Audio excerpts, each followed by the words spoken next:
കലോത്സവ വേദിക്ക് മുന്നിൽ നൃത്തം കൊട്ടിയാടുമ്പോൾ തൊട്ടടുത്ത ചെസ് കളികളിൽ വ്യാപൃതരായിരിക്കുകയാണ് തൃശൂരിലെ തനത് സൗഹൃദ കൂട്ടങ്ങൾ. ഒഴിവ് സമയങ്ങളിൽ ചെസ് കളിയുമായി സ്ഥിരം സാന്നിധ്യമാണ് ഈ കൂട്ടായ്മകൾ.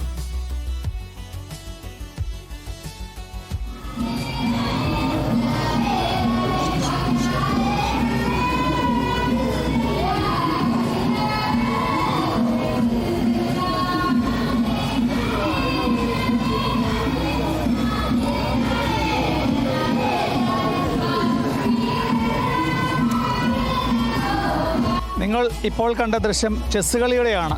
പക്ഷെങ്കിൽ കലോത്സവത്തിൽ എന്താണ് ചെസ് കളിക്ക് പ്രാധാന്യം?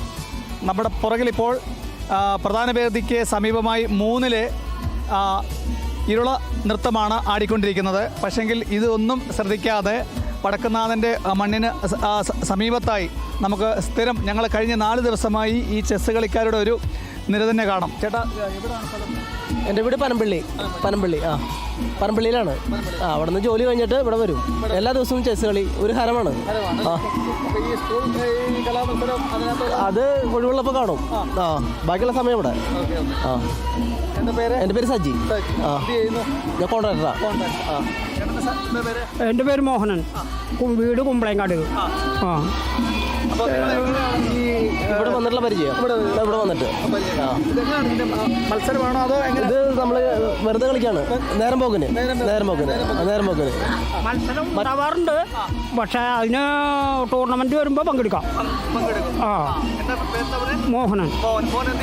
ഞാൻ ലോട്ടറി വിൽപ്പന. ലോട്ടറി.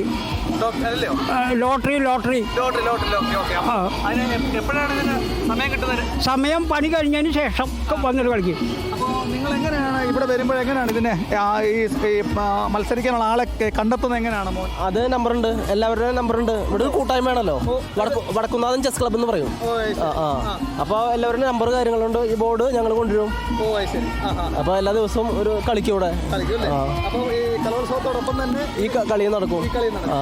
പിന്നെ മറ്റു ദുശീലങ്ങളിൽ നിന്ന് ഒഴിവാവും ചെയ്യും ചെസ് കളി. നമുക്കൊരു നേരം പോക്കുമാണ്. ഇപ്പം ഞാനൊരു പോൺ ബ്രൂക്ക് കൊണ്ട് ഒരു പോൺ വെട്ടിയെടുത്തു.